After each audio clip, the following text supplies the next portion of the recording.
welcome you on behalf of IPHC North India Society Executive Committee, and we are starting seven sermon series today. IPHC has 7 core values, and we have asked our executive committee members to speak on one of them. So daily you will get one sermon.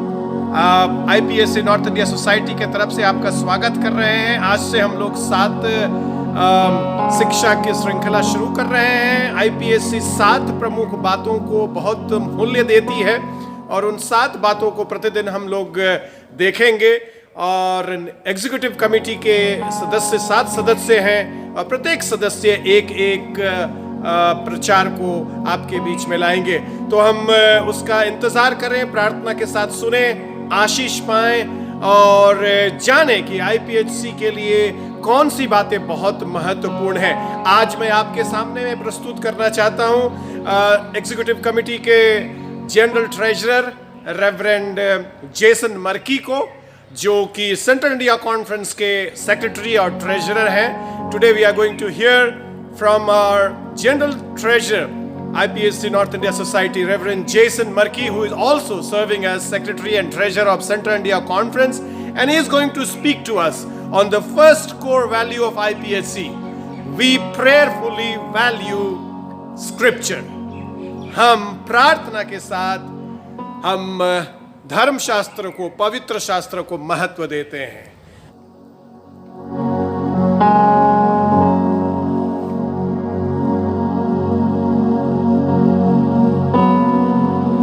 सबों को मेरी ओर से जय मसीह की। मेरा नाम pastor Jason murky है। मैं PH चर्च बड़ा लाभेद रांची में परमेश्वर के वचन की शिकायत कर रहा हूँ। मैं IPHC north India governing body में ट्रेजरर पद पर कार्यरत हूँ। इंटरनेशनल पेंटिकोस्टल होलीनेस चर्च इन 7 बातों को इस संस्था के प्रमुख मूल्य के रूप में मानती है। आज उनमें से मैं पहले मूल्य पवित्र शास्त्र पर आप लोगों के बीच में प्रकाश डालने जा रहा हूं। पवित्र शास्त्र क्या है? पवित्र शास्त्र परमेश्वर की प्रेरणा से रचा गया है, जिसके विषय में हम बाइबल में पाते हैं। 2 थिमोथियुस की पत्री 3 अध्याय 16 और 17 पद में संपूर्ण पवित्र शास्त्र परमेश्वर की प्रेरणा से रचा गया है और उपदेश और समझाने और सुधारने और धर्म की शिक्षा के लिए लाभदायक है, ताकि परमेश्वर का जन सिद्ध बने और हर एक भले काम के लिए तत्पर हो जाए। और 2 पतरस की पत्री 1 अध्याय का 21 पद में भी हम पाते हैं, क्योंकि कोई भी भविष्यवाणी मनुष्य की इच्छा से कभी नहीं हुई, पर भक्त जन पवित्र आत्मा के द्वारा उभारे जाकर परमेश्वर की ओर से बोलते थे। इन वचनों के द्वारा हम इस बात को पाते हैं कि पवित्र शास्त्र बाइबल को लिखने वाले अपने बुद्धि और समझ का सहारा नहीं लिया है। वे पवित्र आत्मा से प्रेरणा पा करके लिखे, जिसे हम बाइबल कहते हैं। और बाइबल का ग्रीक शब्द बिबिलोस है, जिसका अर्थ होता है पुस्तकों का संग्रह। पवित्र शास्त्र बाइबल भी 66 पुस्तकों का एक संग्रह है, जिसको 40 विभिन्न लेखकों ने विभिन्न परिस्थितियों में होकर के, विभिन्न वर्ग के होते हुए भी परमेश्वर के आत्मा के द्वारा प्रेरणा पा करके लगभग 1600 वर्षों में उन्होंने इसको लिखी। और ये लेखक एक दूसरे से अनजान थे, फिर भी उनकी लिखी हुई बातें एक दूसरे के समानता में पाई जाती है। इसका एक ही कारण है कि पवित्र शास्त्र के सभी लेखक पवित्र आत्मा की प्रेरणा से लिखे थे और इसका मुख्य लेखक परमेश्वर का पवित्र आत्मा था।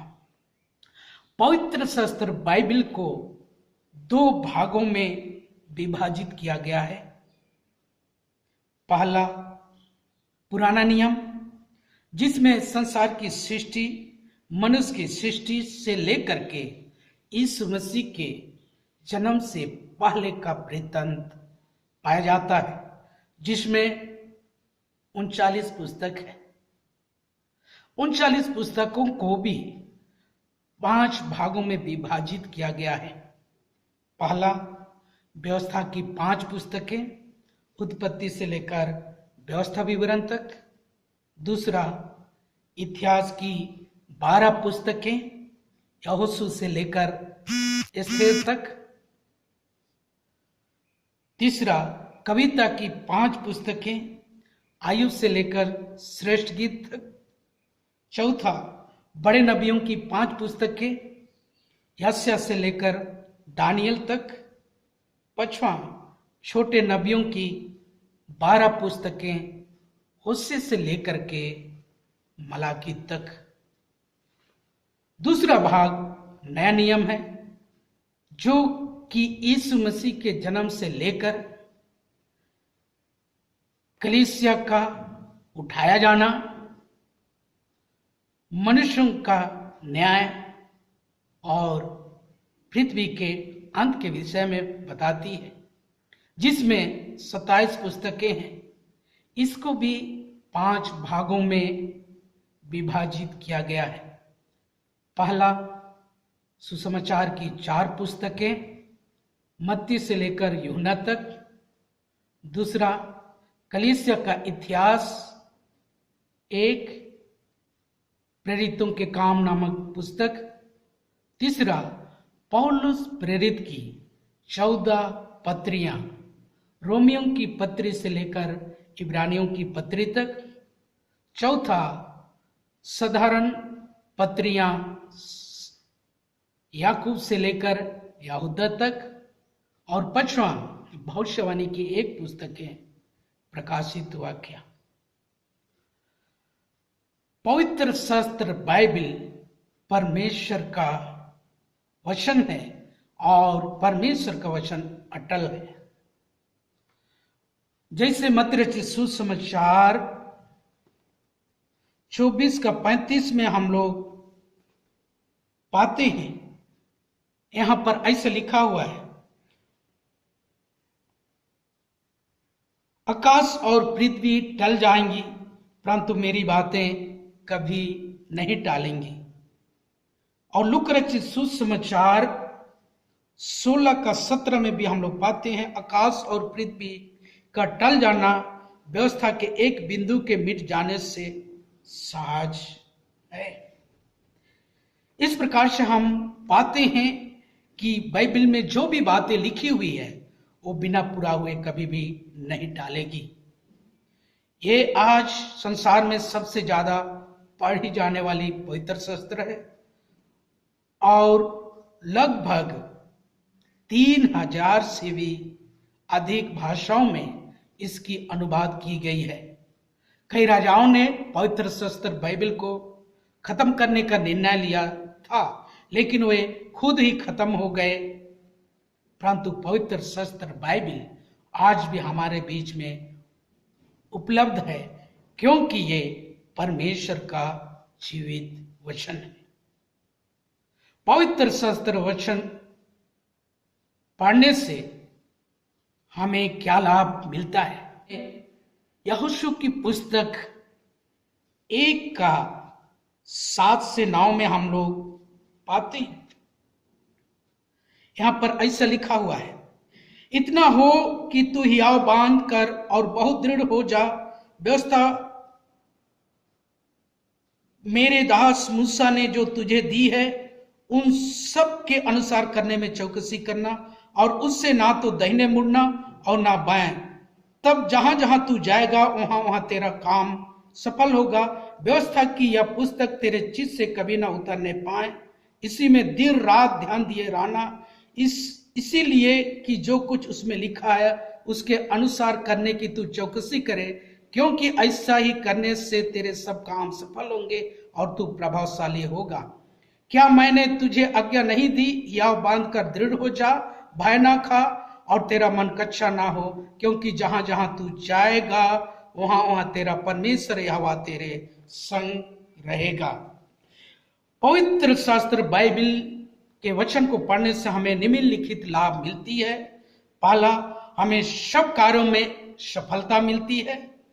दूसरा, वह हमें सांसारिक रूप से और आत्मिक रूप से प्रभावशाली बनाता है, वह हमें बुद्धिमान बनाता है। और चौथा, अपने जीवन को पवित्र रखने के लिए हमारी सहायता और मदद करता है। और पांचवा, हमारे जीवन में परिवर्तन लाता है। पवित्र शास्त्र बाइबल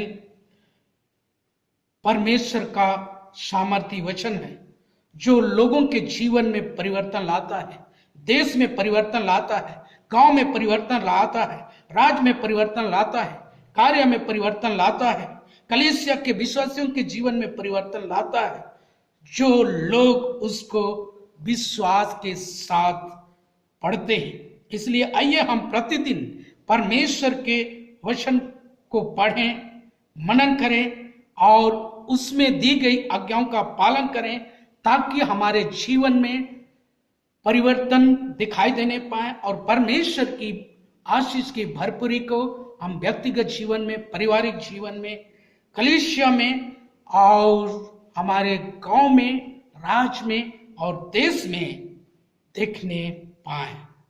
प्रभु हम सबों को आशीष देने पाए। आइए इस समय हम लोग प्रार्थना करेंगे ताकि आने वाले दिनों में लोग इस पवित्र शास्त्र बाइबल को पढ़ने पाए, उनके जीवन में परिवर्तन आने पाए और वे भी प्रभु पर विश्वास करके एक नई आशीष को, नए बदलाव को अपने जीवन में देखने पाए।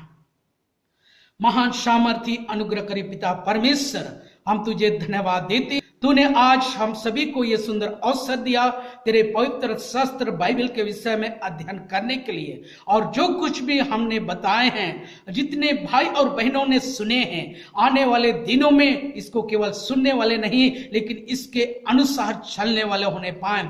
एक एक भाई और बहन पवित्र शास्त्र के एक एक बातों पर विश्वास करने वाले होने पाए, क्योंकि ये हमारे व्यक्तिगत जीवन में, परिवार में, कलीसिया में, राज्य में, देश में और पूरे विश्व के बड़े अधिकारियों के जीवन में भी परिवर्तन को ला सकता है। आज इस संसार में कई प्रकार की बातें हो रही है, लोग कई प्रकार के समस्या से चिंतित हैं। ऐसा परिस्थिति में तू अपने पवित्र आत्मा के द्वारा उभारिए और जो पवित्र शास्त्र को तूने अपने दासों के द्वारा पवित्र आत्मा के द्वारा लिखा है उसको पढ़ने के लिए मदद कीजिए और उसकी गुड़ बातों को समझने के लिए तू अपने पवित्र आत्मा के द्वारा एक एक भाई और बहनों की तू सहायता और मदद कर। और धन्यवाद देते हैं पीएच मिशन को, तूने इन सारी विषयों को बताने के लिए तूने चुना, अलग किया है। आने वाले दिनों में जितने भी पीएच के सेवकों के द्वारा शिक्षाएं दी जाएगी उसको लोग पालन कर सके, उसका अनुसरण कर सके और अपनी महिमा के लिए लोगों को तो इस्तेमाल कीजिए।